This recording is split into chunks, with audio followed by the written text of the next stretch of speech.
నమస్తే welcome to career point. NEET ద్వారా MBBS seat ఇండియాలో రాదేమోనని దిగులు చెందుతున్నారా? డాక్టర్ కావాలనే దృఢ సంకల్పం మీలో ఉందా?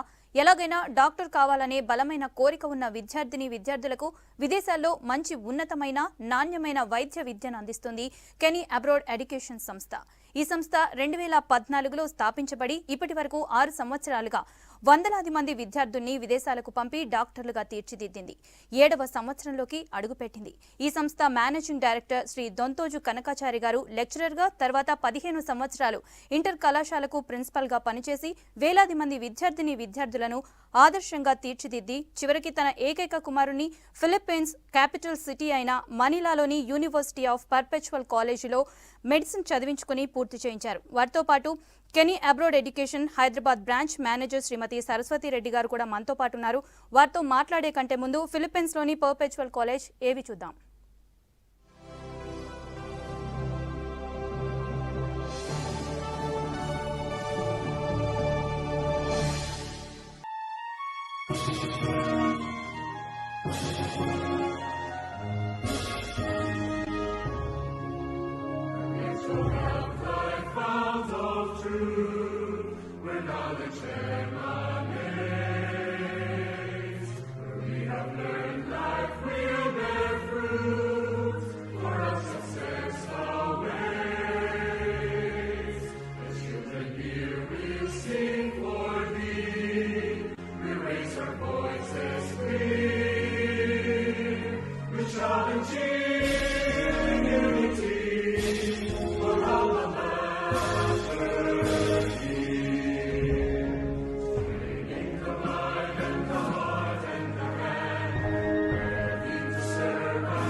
నమస్కారం సరస్వతి గారు. నమస్కారం కనకాచారి గారు. కనకాచారి గారు, ముందుగా మీరు చెప్పండి, కెనీ అబ్రాడ్ ఎడ్యుకేషన్ సంస్థ ఎలా ప్రారంభించారు? మీకు ఎందుకు అనిపించింది ఇది ప్రారంభించాలని? నేను బేసికల్గా కాలేజీలో లెక్చరర్ను, ఆ తర్వాత 15 ఇయర్స్ పాటు ప్రిన్సిపాల్గా పనిచేసి ఇంటర్మీడియట్ విద్యార్థులకు చాలా ఆదర్శంగా ఉండేవాడిని.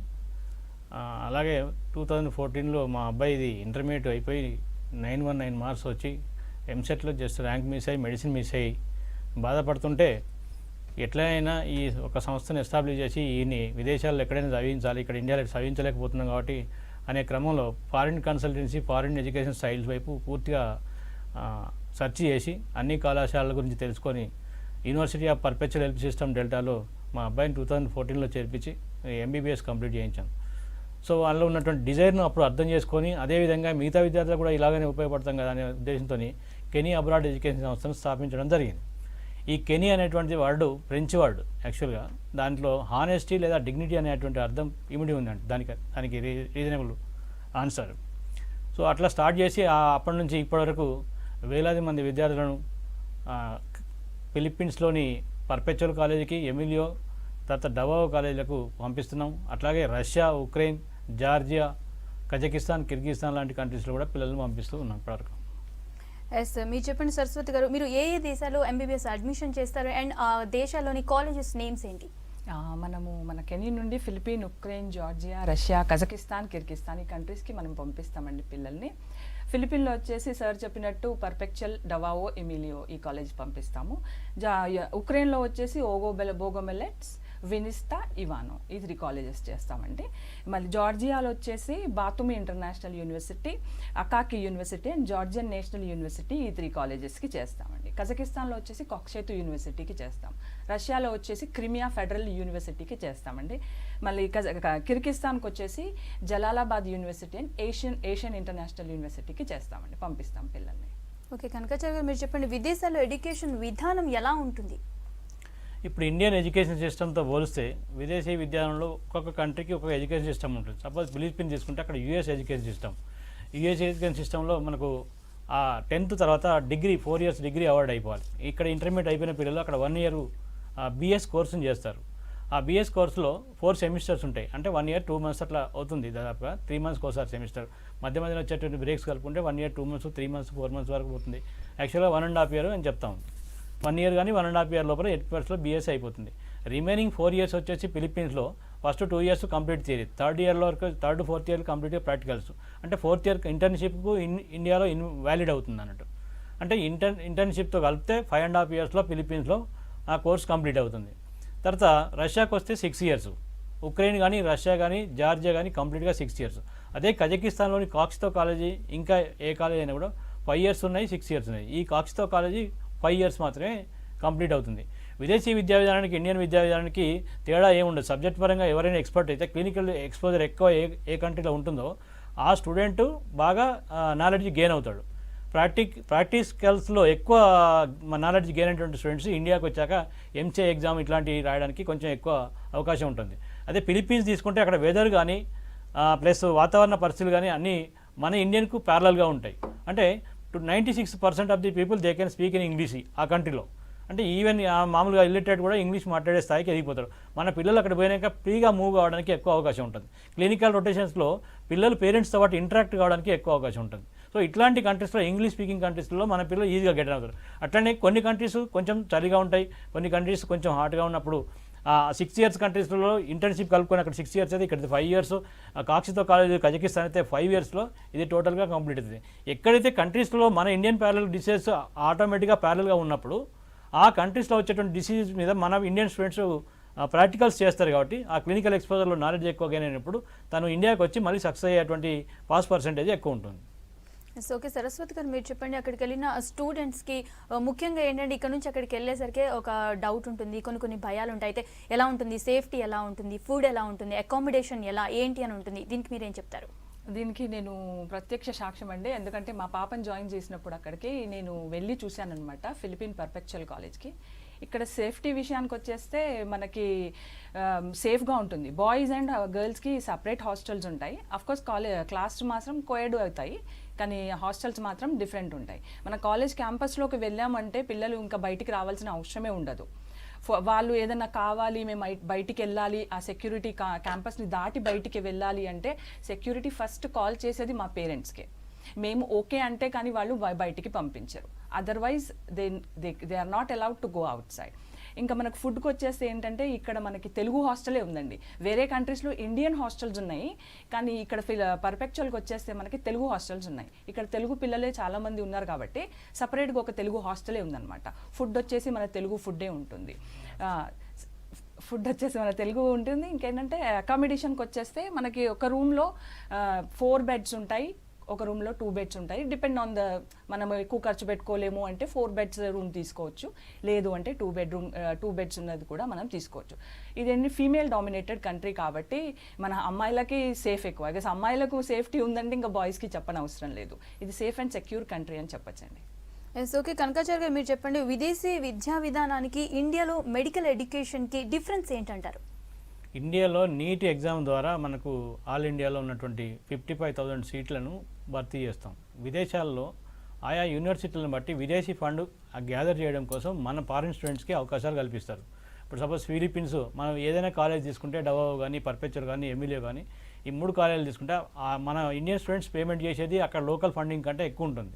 దానివల్ల ఇప్పుడు విదేశాల్లో చదువుకుంటే తక్కువ ఖర్చుతో అయిపోతుంది. ఇక్కడ చదివితే ₹1,00,00,000 ఖర్చు అవుతుంది, 65 లక్షలు బి కేటగిరీకి అవుతుంది, 1,25 లక్షలు సి కేటగిరీకి అవుతుంది. కాబట్టి ఇక్కడ స్టాండర్డ్ ఎక్కువ ఉంటుంది. అక్కడ 30 lakhs నుంచి 40 lakhs వరకు అయిపోతుంది.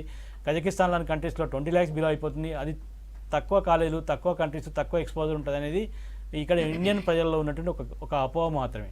ఎక్కడైతే క్లినికల్ ఎక్స్పోజర్స్ ఎక్కువ ఉంటాయో, ఎక్కడైతే హాస్పిటాలిటీ ఎక్కువ ఉంటుందో, ఎక్కడైతే స్టూడెంట్ కాన్సన్ట్రేషన్ పెంచుకొని నిర్విఘ్నంగా చదువుకొని తను పర్ఫెక్ట్గా నాలెడ్జ్ గెయిన్ అవుతాడో ఆ కంట్రీలో చదివినటువంటి ఎంబీబీఎస్ పర్ఫెక్ట్గా మనకు ఇండియన్ ఎడ్యుకేషన్ సిస్టమ్కు ఈక్వల్గా ఉంటుంది. ఎక్స్పోజర్ ఆఫ్ ది క్లినికల్ ఎక్స్పోజర్స్కి ఇచ్చానికి వస్తే ఎప్పుడైతే హాస్పిటల్స్ పోతారో ఆ హాస్పిటల్స్లో ఉన్నప్పుడు ఆ మైండ్ కాన్సన్ట్రేషన్ చేసి ఆ డిసీజ్ ఎందుకు వచ్చేస్తుంది, సీనియర్ ఆల్రెడీ డాక్టర్స్ ఉంటారు కాబట్టి ఆ డిసీజ్ గురించి పూర్తిగా అవగాహన కల్పించుకోవాలి. థియరీ పార్ట్ ఏ కంట్రీలో అయినా అంతా ఒకటే, క్లినికల్ ఎక్స్పోజర్స్ ఎక్కడైతే ఎక్కువ ఉంటాయో ఆ కంట్రీలో చేసేటువంటి క్లినికల్ ఎక్స్పోజర్స్, ఆ డిసీజెస్ వాటి మీద వచ్చేటువంటి అవగాహనతోనే ఇక్కడ ఆ డాక్టర్ ఇక్కడ సక్సెస్ అవుతాడు. అప్పుడు ఇక్కడ వచ్చి ఇక్కడ ఉన్నటువంటి ఎంసీఏ ఎగ్జామ్ రాయడానికి కానీ ప్లస్ నాలెడ్జ్ గెయిన్ చేయడానికి మంచి డాక్టర్గా పేరు పొందడానికి కానీ అవకాశం ఉంటుంది. అంతేగాని ఇక్కడ ₹1,00,00,000 పెడితే ఎక్కువ స్టాండర్డ్ ఉంటుంది, అక్కడ 30 లక్షలు అయిపోతుందంటే తక్కువ స్టాండర్డ్ ఉంటుంది అనేది అది కేవలం ప్రజలు ఊహించుకోవడం అపోహలు తప్పితే అక్కడ ఏం లేదు. మనతో పోలిస్తే ఫిలిప్పీన్స్ చాలా అడ్వాన్స్ కంట్రీ. మనది 15,000 అయితే అక్కడ ₹10,000, మనకన్నా 1.5 ముందు ఉన్నారు. అదే కజకిస్తాన్ తీసుకున్నట్టయితే మనకంటే కొంచెం వెనుకబడి ఉన్నారు. మనం ఇచ్చేటువంటి ₹2.5 లక్షల ఎవరీ ఇయర్ ఫీజు అది కాస్త వాళ్ళకి 10 లక్షల దాకా పోతుంది. అంటే వాళ్ళ మనీ వాల్యూ తక్కువ ఉంది, మన మనీ వాల్యూ ఎక్కువ, అది కొద్దిగా వెనుకబడ్డది. ఇది మధ్యతరగతి వర్గాలకి ఇది బెస్ట్ కంట్రీ, బెస్ట్ కాలేజీ. ఎక్కువగా ఇంకా ఎక్స్పోజర్ ఎక్కువ, ఇంకా అమౌంట్ ఎక్కువ పేమెంట్ చేసేటువంటి వాళ్ళకు జార్జియా అటువంటి కాలేజ్. అంతేగాని ఎడ్యుకేషన్ విషయంలో, థియరీ పార్ట్ విషయంలో ఎక్కడ కూడా తేడా రాదు. ఎక్కడైనా కొంచెం తేడా వస్తే క్లినికల్ రొటేషన్స్, ఎక్కువ క్యాడవర్స్ ఉన్నటువంటి హాస్పిటల్స్, ఎక్స్పోజర్స్ ఉన్నటువంటి కళాశాలలో బాగా నాలెడ్జ్ గెయిన్ చేయడానికి విద్యార్థులకు అవకాశం ఉంటుంది. Okay, right. ఇప్పుడు ఒక ఏవి చూద్దాం.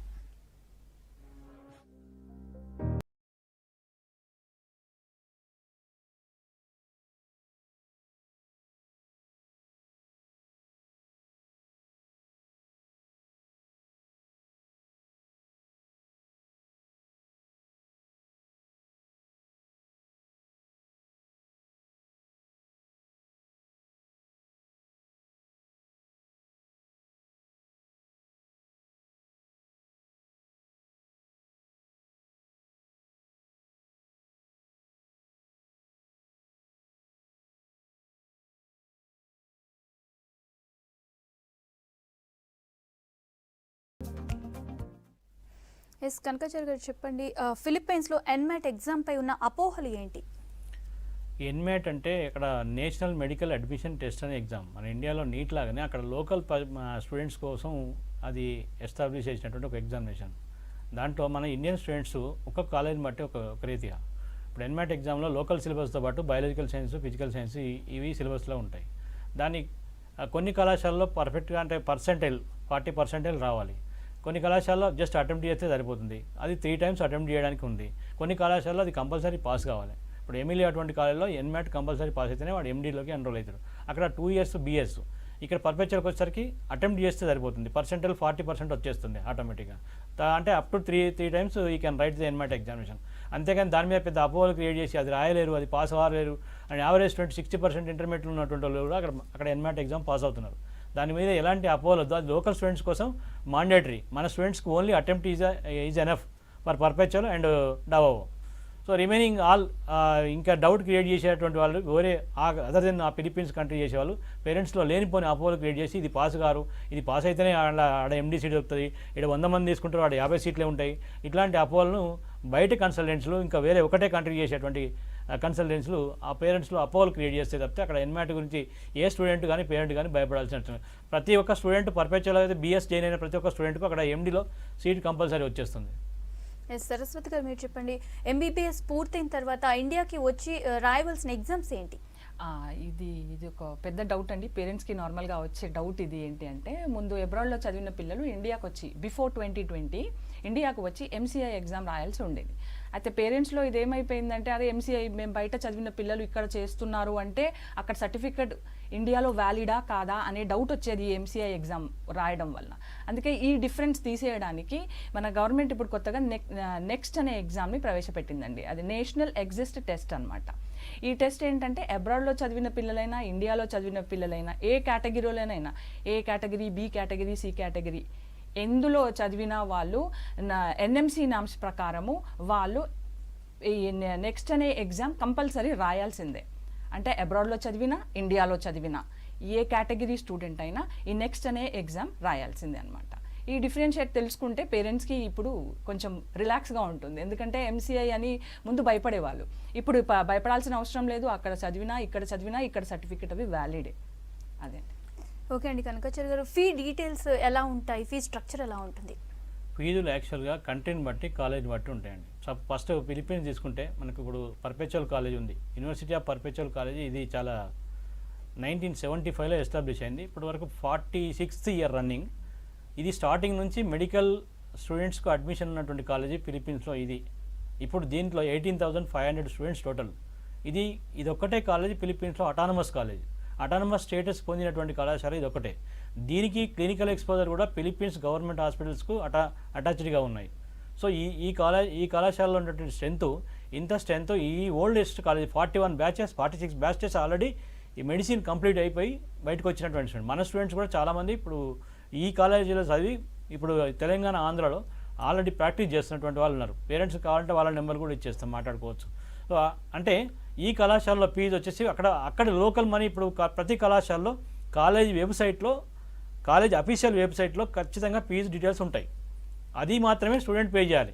బయట కన్సల్టెన్సీలు చేసేటువంటి ఏంటంటే అందులో ఒక ఫీజు ఉంటుంది, ఇందులో ఒక ఫీజు పెడతారు. అక్కడ లోకల్ మనీ 15,50,000 పీసోస్, అంటే ఇక్కడ ఇండియన్ మనీ 23 లక్షలు అట్లా అవుతుంది.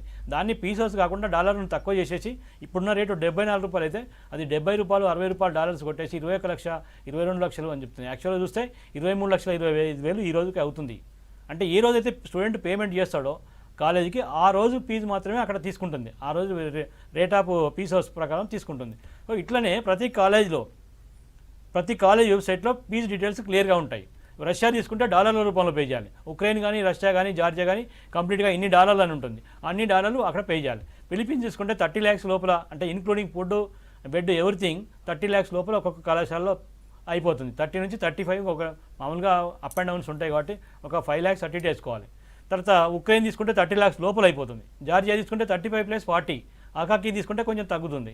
అంటే ప్రతి కంట్రీలో కొన్ని లోయెస్ట్ బడ్జెట్ కాలేజెస్, ప్రతి కంట్రీలో కొన్ని హైయెస్ట్ బడ్జెట్ కాలేజీలు ఉన్నాయి. అట్లనే కజకిస్తాన్ కిర్గిజిస్తాన్ పోయేటువంటి వాళ్ళకి నేను చెప్పేది ఏంటంటే మధ్యతరగతి వాళ్ళకు అనుకూలమైనటువంటి కాలేజీ కాక్స్తో కాలేజీ. ఇప్పుడు సెకండ్ వీడియో చూసాను కదా, వీడియో, ఆ వీడియోలో ఉన్నటువంటి ఇప్పుడు కనబడుతున్నటువంటి కాలేజీ కాక్స్తో కాలేజీ. దానికి Sonu Sood ambassador.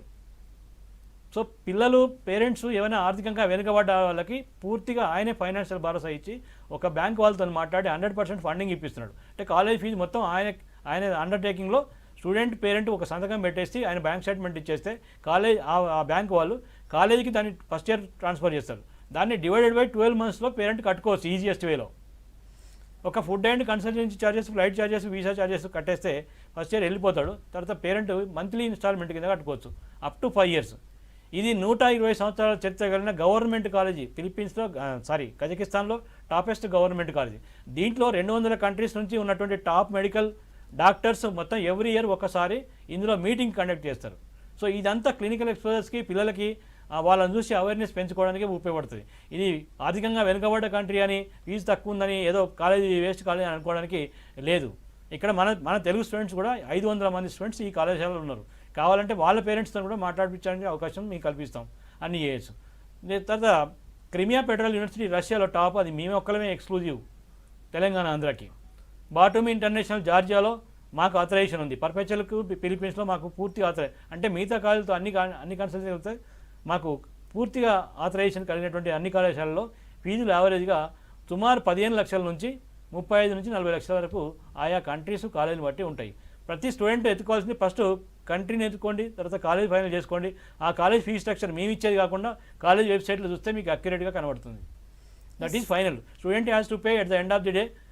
No due certificate తీసుకునేటప్పుడు కాలేజ్ నుంచి 5 years తర్వాత బయటకు వెళ్ళేటప్పుడు అక్కడ మొత్తం సిస్టంలో ఎంత బ్యాలెన్స్ ఉంది, నువ్వు ఇప్పటివరకు ఎంత కట్టావు అని చూపిస్తుంటుంది. సో అప్పుడు ఆ టోటల్ డ్యూ క్లియర్ అయితే మాత్రమే ఆ సర్టిఫికేట్లు బయటకు వస్తాయి. ఇప్పుడేదో ఆ కన్సల్టెన్సీ 50,000 తక్కువ చేస్తాను, ఈ కన్సల్టెన్సీ ₹1,00,000 తక్కువ చేస్తాను, నేను అటుపోతా అని కాకుండా స్టూడెంట్ పేరెంట్ తెలివిగా ఆలోచించి నిర్ణయం తీసుకొని అన్ని చెక్ చేసుకొని నిర్ణయం తీసుకుంటే అది ఫైనాన్షియల్గా సేఫెస్ట్ జోన్లోకి వెళ్ళిపోతుంది. సరస్వతి గారు మీరు చెప్పండి, మీ దగ్గర అడ్మిషన్ తీసుకోవాలి అంటే అడ్మిషన్ ప్రొసీజర్ ఎలా ఉంటుంది? మన దగ్గర అడ్మిషన్ తీసుకోవాలంటే ఫస్ట్ అయితే మన బ్రాంచ్కి వచ్చి, అంటే ఆంధ్ర తెలంగాణలో మన బ్రాంచెస్ ఉన్నాయి, ఆ బ్రాంచెస్కి వెళ్ళి మనం ఫస్ట్ కంట్రీలో ఏ కాలేజ్ ఏ యూనివర్సిటీ మనం సెలెక్ట్ చేసుకొని మనం ఒకటి ఫిక్స్ అయితే దానికి ఒక టోకన్ మనీ లాగా ఒక 10,000-15,000 అట్లా కట్టేస్తే మనం ప్రాసెస్ చేస్తాం. ఆ ప్రాసెస్లో మనకు వచ్చేసి 10th inter Aadhaar card of student, mother and father, వీళ్ళు ముగ్గురివి. ఇంకా వచ్చేసి మనకి స్కోర్ కార్డ్ వస్తుంది, స్కోర్ కార్డు ఇంకా అడ్మిట్ కార్డు, ఇవన్నీ మాకు ఇస్తే ఒరిజినల్ ఇవ్వచ్చు, లేదంటే స్కాన్ చేసి మాకు మెయిల్ చేసినా మనము ప్రాసెస్ అనేది స్టార్ట్ చేస్తాము. అదేవిధంగా పాస్పోర్ట్ కూడా, ఒకవేళ పాస్పోర్ట్ ఉంటే పర్లేదు, లేదంటే దానికి కూడా మనం హెల్ప్ చేసి తయారు చేసి మనం ప్రాసెస్ స్టార్ట్ చేస్తాం. సరస్వతి గారు బ్రాంచెస్ ఉన్నాయి అన్నారు కదా, మీ బ్రాంచెస్ ఎక్కడెక్కడ ఉన్నాయి? ఎస్, మన బ్రాంచెస్ వచ్చేసి మన ఆంధ్ర తెలంగాణలో రెండిట్లో ఉన్నాయండి. మన తెలంగాణలో వచ్చేసి హన్మకొండ, సూర్యాపేట్, ఖమ్మం అండ్ సిద్దిపేటలో ఉన్నాయి. ఆంధ్రాలో వచ్చేసి విజయవాడ, రాజమండ్రి, అనంతపూర్, శ్రీకాకుళంలో ఉన్నాయండి 8 బ్రాంచెస్. ఓకే కనకాచారి గారు, విదేశాల్లో క్లినికల్ రొటేషన్స్ ఎలా ఉంటాయి? ఫస్ట్ 2 years కంప్లీట్గా థియరీ పార్ట్ అయిపోయాక ఫిలిప్పీన్స్లో 3rd 4th year complete clinical రొటేషన్సే ఉంటాయి. ఒక వార్డులో 41 days ఉంటాడు ఒక స్టూడెంట్. సీనియర్ డాక్టర్ సూపర్వైజన్లో ఆ వార్డులో 41 days ఉంటాడు. అట్లనే కంటిన్యూస్గా ఈ 2 years కాలంలో అన్ని వార్డులకి తిరిగేసి ఆ డాక్టర్ సర్టిఫై చేశాక అతనికి క్లినికల్ రొటేషన్లో క్లియరెన్స్ సర్టిఫికేట్ వస్తుంది. సో ఈ క్రమంలో 8x1 అంటే ఒక స్టూడెంట్కి 8 మంది స్టూడెంట్స్కి ఒక కెడావర్ ఇస్తారు, అంటే డెడ్ బాడీ. ఆ డెడ్ బాడీ మీద పూర్తి పరిశోధన చేసి క్లినికల్ రొటేషన్లో ఎక్కువ అవగాహన కల్పించి ఆ బాడీ మీద పూర్తిగా పరిశోధన చేయించి అన్ని విషయాలు క్లియర్గా బోధించి వాళ్ళని బయటకు తీస్తారు. అట్లనే ప్రాక్టికల్స్ మనకు 3rd year స్టార్ట్ అయినప్పుడు ఎక్కడైతే ఇప్పుడు అనాటమీ ఉంది, అనాటమీ సబ్జెక్ట్ మీద ప్రాక్టికల్ చేయాలి, ఫిజియాలజీ మీద ప్రాక్టికల్ చేయాలన్నప్పుడు ఆ ల్యాబ్లోకి తీసుకుపోయి ఫస్ట్ థియరీ పార్ట్ మళ్ళీ బ్రీఫ్గా ఎక్స్ప్లెయిన్ చేసి మళ్ళీ ఆ వార్డులోకి తీసుకొచ్చేసి మళ్ళీ ఆ వార్డులో క్లినికల్స్ చేసేస్తుంటారు. ఎక్కువ క్లినికల్ ఎక్స్పోజర్ ఎక్కడైతే కంట్రీస్లో ఉంటుందో ఆ స్టూడెంట్ బాగా నాలెడ్జ్ గెయిన్ అయినప్పుడు ఎంసీఏ కానీ ఈ నెక్స్ట్ ఎగ్జామ్ కానీ మేడం చెప్పినట్టు క్లియర్ చేసుకోవడానికి ఎక్కువ అవకాశం ఉంటుంది. సో బయట క్లినికల్స్ ఎక్కువ రొటేషన్స్ ఎక్కువ ఎక్కడైతే ఉంటాయో అదే యాజ్ వెల్ యాజ్ ఇండియా కంటే బెటర్గా ఉన్నాయా తక్కువ ఉన్నాయా, అంటే హాస్పిటల్స్ ఉన్నదా లేదా, దానికి అటాచ్డ్ హాస్పిటల్స్ ఉన్నాయా లేవా చెక్ చేసుకోవాల్సిన అవసరం పేరెంట్స్కు స్టూడెంట్స్కి ఉంది. అట్లా హాస్పిటల్స్ బాగా ఉన్నప్పుడు నాలెడ్జ్ బాగా రావడానికి ఎక్కువ అవకాశాలు ఉంటాయి. ఓకే సరస్వతి గారు, మీరు చెప్పండి, ఇప్పుడు ఒక స్టూడెంట్ అక్కడికి వెళ్ళాలంటే కొంతవరకు అయితే మనీ అవసరం ఉంటుంది. ఇక్కడ పేరెంట్స్ కొంత అరేంజ్ చేస్తారు, వాళ్ళు కూడా అక్కడ రకరకాలుగా ఇప్పుడు స్కాలర్షిప్ ఎలా ఉంటుంది, లోన్ కంపల్సరీ పెట్టుకోవాల్సి ఉంటుంది, ఆ డీటెయిల్స్ గురించి చెప్పండి. లోన్ విషయానికి వచ్చేస్తే మనం ఇక్కడ ఎడ్యుకేషన్ లోన్ తీసుకోవచ్చు, కానీ ఇక్కడ ఏంటంటే మనకి 2nd year నుంచి లోన్ వస్తుందండి. అదే మాకు లోన్ లేనిది మనకి కాదు అన్నప్పుడు కజకిస్తాన్లోకి వచ్చి కాక్షేతు యూనివర్సిటీలో వాళ్ళు మనకి 1st year నుంచే లోన్ ఫెసిలిటీ కల్పించారండి. ఇంకా స్కాలర్షిప్ విషయానికి వచ్చేస్తే మన తెలంగాణలో అయితే ఆ స్కాలర్షిప్ ఫెసిలిటీ లేదు. ఆంధ్రాకి వచ్చేసి బీసీ, ఎస్సీ, ఎస్టీ వాళ్ళ కార్పొరేషన్ వాళ్ళు అన్నీ చెక్ చేసి కాలేజ్ అడ్మిషన్ అయిన తర్వాత మొత్తం ప్రాసెస్ అనేది మొత్తం కంప్లీట్ అయిన తర్వాత వాళ్ళకి లోన్ ఫెసిలిటీ కలిగిస్తారండి, అది స్కాలర్షిప్ ఫెసిలిటీ కలిగిస్తారండి. దానికి ఏం ప్రాబ్లం. ఓకే కనకాచారి గారు, మీరు చెప్పండి, యాజ్ అ పేరెంట్గా మీరు ఇప్పుడు జాయిన్ అయ్యే స్టూడెంట్స్కి కానీ ఇప్పుడు వచ్చే విద్యార్థులకి మీరు ఎలాంటి సలహాలు సూచనలు ఇస్తారు? పేరెంట్ స్టూడెంట్ కంప్లీట్గా ఫ్యామిలీ మొత్తం కూర్చొని ఆ స్టూడెంట్ యొక్క డిజైర్ని ఫస్ట్ తెలుసుకోవాలి. పేరెంట్స్ తను చదవాలని అతనికి ఇంట్రెస్ట్ ఉందా, మనమే వాళ్ళకి ఇంట్రెస్ట్ కల్పిస్తున్నాం. ఫ్యామిలీ పరంగా డిస్కస్ చేసి ఒక కన్సల్టెన్సీ ఎన్నుకొని ఆ కన్సల్టెన్సీ దగ్గరికి పోతే వాళ్ళకు పేరెంట్కు మా దగ్గర అయితే కంపల్సరీ కౌన్సిలింగ్ చేస్తాం. స్టూడెంట్ని ఫస్ట్ తీసుకుంటాం, నీకు అంటే ఆయనలో డిజైర్ ఉందా లేదా, ఫైరింగ్ అంటే డాక్టర్ కావాలనే తపన ఉందా లేదా చూస్తాం, అబ్జర్వ్ చేస్తాం.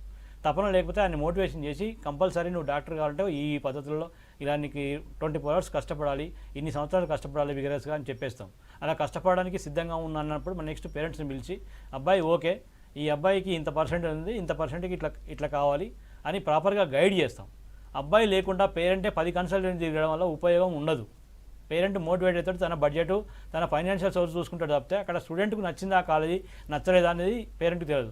స్టూడెంట్తో పాటు పేరెంట్ కన్సల్టెంట్ని సంప్రదించినప్పుడు అక్కడ ఉన్నటువంటి కాలేజీ వాతావరణం వివరాలు మొత్తం క్లియర్గా ఎక్స్ప్లెయిన్ చేస్తారు. మేము ఏం చేస్తాం, 5 కంట్రీస్ చేస్తాం కాబట్టి 5 కంట్రీస్లో ఉన్నటువంటి ప్లస్ పాయింట్లు మైనస్ పాయింట్లు చెప్తాం. ఒక కన్సల్టెన్సీ ఒకటే కంట్రీకి ఒకటే కాలేజీ చేసేటువంటి వాళ్ళు దాని మీదనే ఈ కాలేజీ మించిన కాలేజీ ఈ ప్రపంచంలో లేదన్నట్టు చెప్పగలుగుతారు వాళ్ళు. సో అక్కడ పేరెంట్ బెండ్ అయ్యేటువంటి అవకాశాలు ఉన్నాయి.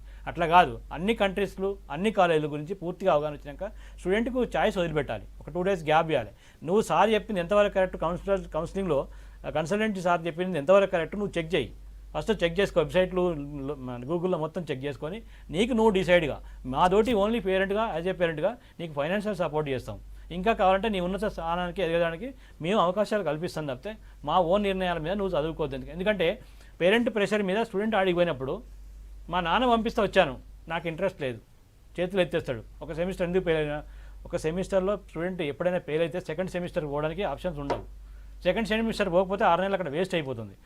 అటువంటి పరిస్థితుల్లో స్టూడెంట్ ఎస్కేప్ అవుతాడు. మా నాన్న ఈ కంట్రీకి వద్దంటే నేను ఆ కంట్రీకి పోతుంటే ఈ కంట్రీ పంపించాడు, మా నాన్న దోస్తు ఆ కన్సల్టెంట్, మా నాన్నకు ఇట్లా అంటే మన తప్పిదాలను ఆ స్టూడెంట్ యొక్క తప్పిదాలను పేరెంట్స్ మీద ఎత్తేస్తాడు. అట్లా కాదు, student has to choose the college and country, then he can bear 5 years or 6 years whatever it may be. So student interest లేకుండా పేరెంట్ చేస్తే ఇగో ఇలాంటి పరిస్థితులు వచ్చేస్తాయి. నెక్స్ట్ ఆ సర్టిఫికేట్ రావడానికి 5 సంవత్సరాల బదులు 10 సంవత్సరాలు పడుతుంది. సెమిస్టర్ పేరు అయితే 6 నెలలు వాళ్ళు పండుకోవాలి.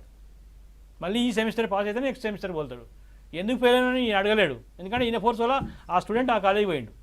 ఆయనకి ఇష్టం లేదు, యాక్చువల్గా ఆయనకు ఇంకో కాలేజీ పోవాలన్నది. ఎవరో చెప్పింది మా ఫ్రెండ్ నేను పంపిస్తున్నా అనేది కరెక్ట్ కాదు. స్టూడెంట్నే పూర్తిగా నిర్ణయం తీసుకోవడం. 17+ ఇంటర్మీడియట్ అయిపోయిందంటే 17+ 18 years he has to take the decision independently. ఇదే ప్రాపర్గా మనం యాజ్ ఏ పేరెంట్ పెద్దరికంగా మనం గైడ్ చేయాలి. ఫైనాన్షియల్గా బర్డన్ పడుతుందంటే బర్డన్ పడుతుంది బిడ్డ, నీ ఇష్టం, మరి ఇది పరిస్థితి అని చెప్పుకోవాలి, కన్విన్స్ చేసుకోవాలి, అన్ని సోర్స్ చేసుకోవాలి. అట్లయితేనే స్టూడెంట్ ఇంట్రెస్ట్ చేసి తప్పకుండా నేను ఇందులో జాయిన్ అవుతాను అనుకుంటే వాడు సక్సెస్ అవుతాడు. ఈ ఫోర్స్ వల్ల జాయిన్ అయినటువంటి 80% సక్సెస్ కాడు.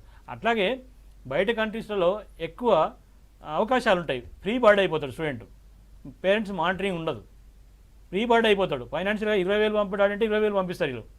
అంటే ఈ కొడుకు ఏ ఇబ్బంది ఉందో అని తెలియక నాకు $300 అంటే $300 పంపిస్తాడు, ఎంత రాగానే అన్ని రాదు. అంటే ఈ రాత్రిపూట ఈయనకి ఇవ్వకపోతే ఎలాంటి ప్రాబ్లమ్స్ వస్తాయో, చాలా దూరంగా ఉన్నాడు కదా, తింటున్నాడో, బాధపడుతున్నాడేమో అని పేరెంట్ సర్వరకాలుగా బాధపడి కష్టాలు పడి అప్పులు సప్పులు చేసి ఉన్నాయి కాస్త అమ్ముకోనైనా కూడా ఆ స్టూడెంట్ యొక్క డిజైర్స్ని ఫుల్ఫిల్ చేస్తాడు.